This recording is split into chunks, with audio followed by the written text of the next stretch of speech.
ریاضی میں ایک اصطلاح استعمال ہوتی ہے مثلث کی، اس میں 3 اضلاع ہوتے ہیں۔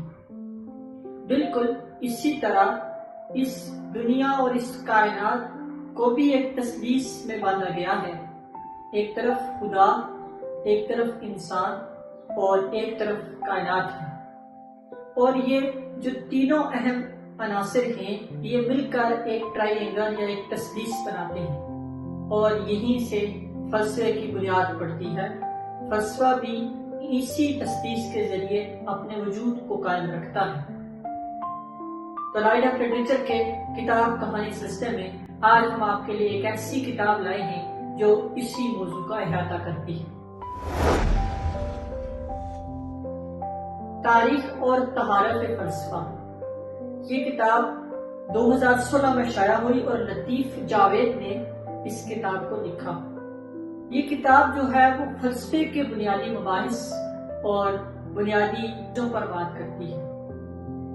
وہ لوگ جنہوں نے فلسفے کا صرف نام سنا ہے اور انہوں نے فلسفے کو نہیں پڑھا، یا وہ ابتدائی طلبہ جو فلسفے سے رغبت رکھتے ہیں، ان کے لیے یہ کتاب بہت مفید ہے۔ یہ کتاب 2016 میں لکھی گئی۔ اس کتاب کو 6 بنیادی مباحث میں تقسیم کیا گیا ہے۔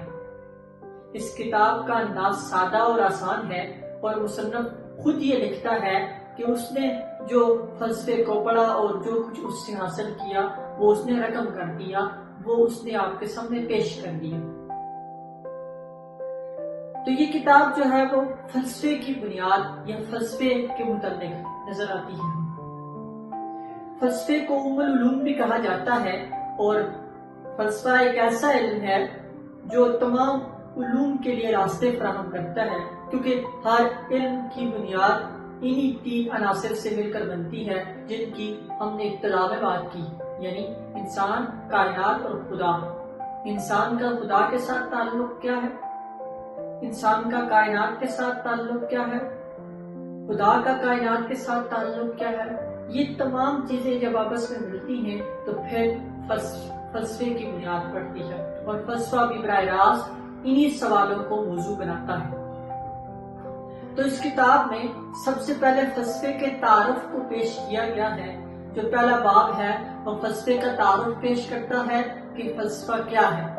مختلف جو فلاسفہ گزرے ہیں ان کے نقطۂ نظر کو بیان کرتا ہے۔ تو فلسفے کا جو بنیادی یا لغوی مطلب ہوتا ہے وہ حکمت اور دانائی سے محبت کرنا ہوتا ہے۔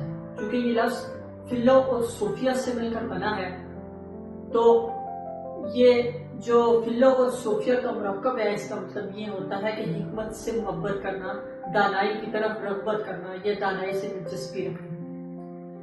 اور اس کا مطلب یہ ہوا کہ فلسفہ جو ہے وہ دانائی کی بات کرتا ہے، وہ عقل کی بات کرتا ہے، یا فلسفہ جو ہے وہ ان سوالات کی نشاندہی کرتا ہے جو سوالات عام طور پر نہیں کیے جا سکتے یا نہیں کیے جاتے۔ مثال کے طور پر یہ سوال نہیں ہوتا کہ آپ کی کیفیات یا اقدار کیا ہوتی، خیر و شر کیا ہے، محبت نفرت کیا ہے، انسان کا خدا کے ساتھ رشتہ کیا ہے۔ مذہب بھی اس سطح پر بات کرتا ہے، لیکن فلسفے کا دارالمدار ذرا مختلف ہے، وہ مختلف انداز سے اس چیز کو دیکھتا ہے۔ اس کا جو دوسرا باب ہے اس میں یونان کی بات کی ہے، یا فلسفہ جو ہے وہ ان سوالات کی نشاندہی کرتا ہے جو سوالات عام طور پر نہیں کیے جا سکتے یا نہیں کیے جاتے۔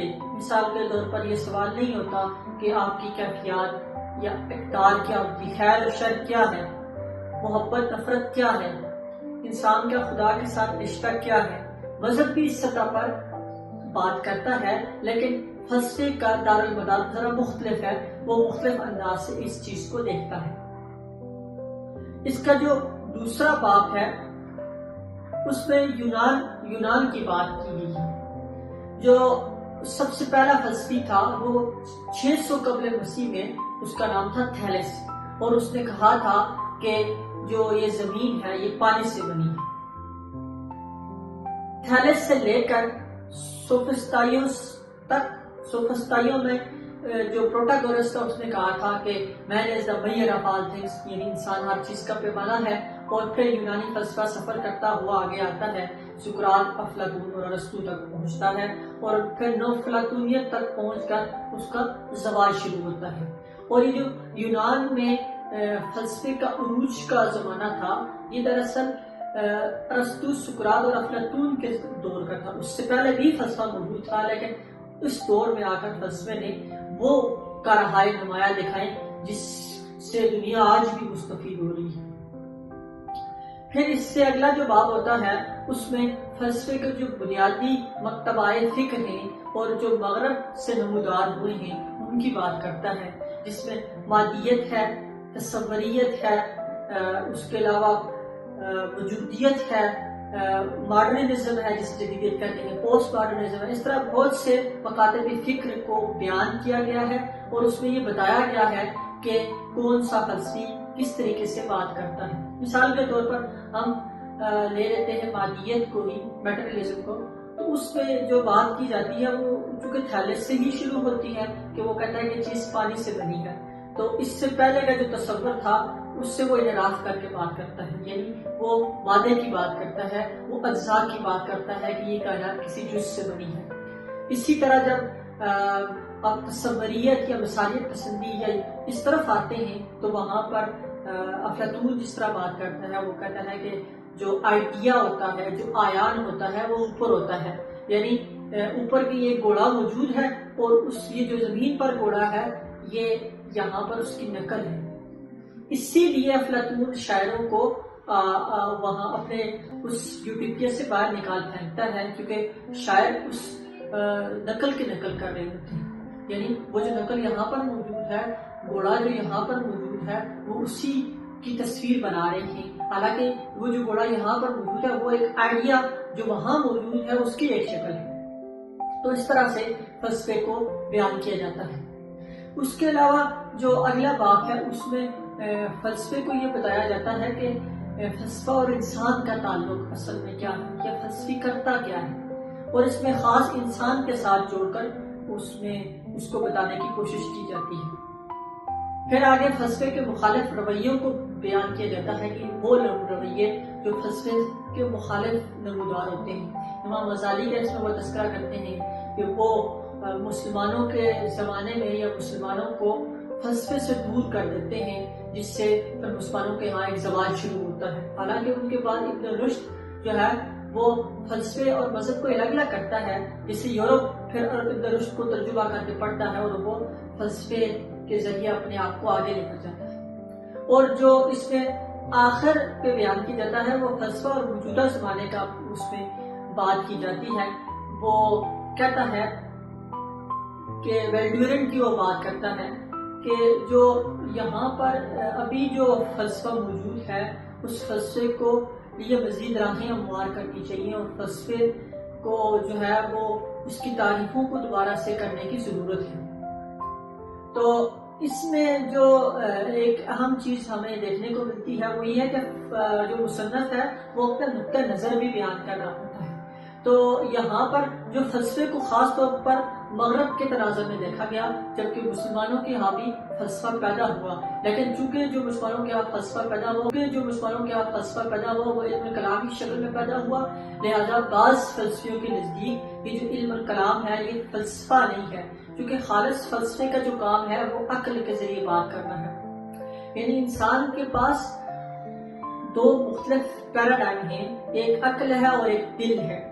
جو عقل ہے وہ چونکہ تھیلس بھی فلسفے کو عقل کے ذریعے بیان کرتا ہے، وہ مادے کی بات کر رہا ہوتا ہے، تو لہذا کہا جاتا ہے کہ فلسفہ بھی مادے کی بات کرے گا، فلسفہ عقل کے ذریعے جو ہے وہ بات کرے گا، فلسفے کے پاس دل نہیں ہے، ان کا یہ ماننا ہے۔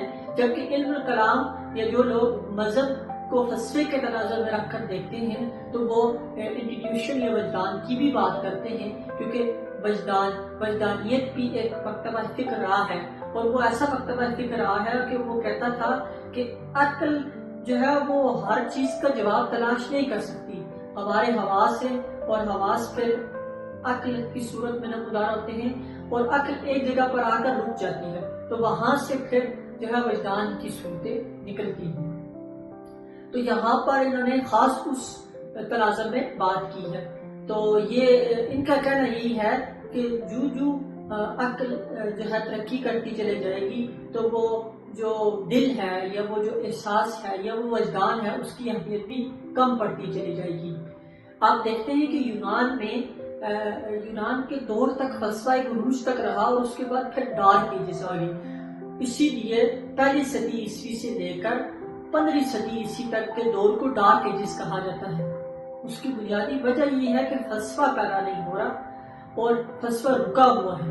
پھر جب رہنسا آتا ہے، نشاط ثانیہ آتی ہے، تو یورپ جو ہے پھر سے فلسفے کی طرف نمودار ہوتا ہے اور ڈیکارٹ جو ہے اس کی بنیاد رکھتا ہے کہ میں سوچتا ہوں اس لیے ہوں. اب وہاں سے پھر عقل کا سفر شروع ہو جاتا ہے اور مغرب مادی ترقی میں آگے چلتا ہے اور سفر کرتا چلا جاتا ہے. آج ہم جتنی بھی ترقی دیکھ رہے ہیں، چاہے انسان ایگریکلچرل دور سے جو ہے وہ انڈسٹریل دور میں آیا اور انڈسٹریل دور سے اب سائبر ایج دور تک آ چکا ہے، جہاں اے آئی جیسی روبوٹس ہیں جیسے یہ انسانوں کی طرح کام کر رہے ہیں. تو یہ تمام جو مادی ترقی ہوئی ہے یہ دراصل انسان نے اسی فلسفے کے تحت کی یا اسی عقل کے تحت کی جو فلسفے کا مطمع نظر ہے. لہذا فلسفہ کیوں پڑھنا چاہیے؟ فلسفہ اس لیے پڑھنا چاہیے کیونکہ یہ آپ کے سامنے ان سوالات کو سامنے لاتا ہے جو سوالات انسان کی بنیاد میں بیٹھے ہوئے ہیں، جو یہ انسان کو سوچنے پر مجبور کرتے ہیں کہ انسان اس کائنات میں کیا ہے. اور فلسفے اور سائنس کا بھی پھر ایک گہرا تعلق ہو جاتا ہے کیونکہ فلسفہ جس چیز کو اپنی عقل کے ذریعے پیش کرتا ہے، سائنس اس کو تجربے اور مشاہدے کے ذریعے سامنے لے آتی ہے. اسی لیے فرائڈ نے 20ویں صدی میں کہا تھا کہ poets and philosophers before me discovered the unconscious. تو یہ فلسفی اور شاعروں نے انسان کے لاشعور کو مجھ سے پہلے دریافت کر لیا تھا. یعنی یہ فرائڈ نہیں آ کے دریافت کرتا بلکہ اس سے پہلے دریافت ہو چکے ہوتے ہیں. تو لہٰذا اس کا مطلب یہ ہوا کہ فلسفی جو ہے وہ کچھ ایسی چیزوں کو سامنے لے کر آتا ہے جو پنہاں ہوتی ہیں لیکن وہ پورے معاشرے کو یا پوری وہ انسانیت کو اس کو سبق دے رہے ہوتے ہیں. اور انسانیت نے جتنی بھی ترقی کی ہے وہ اسی تناظر میں کی ہے جو آج مادی ترقی جس کو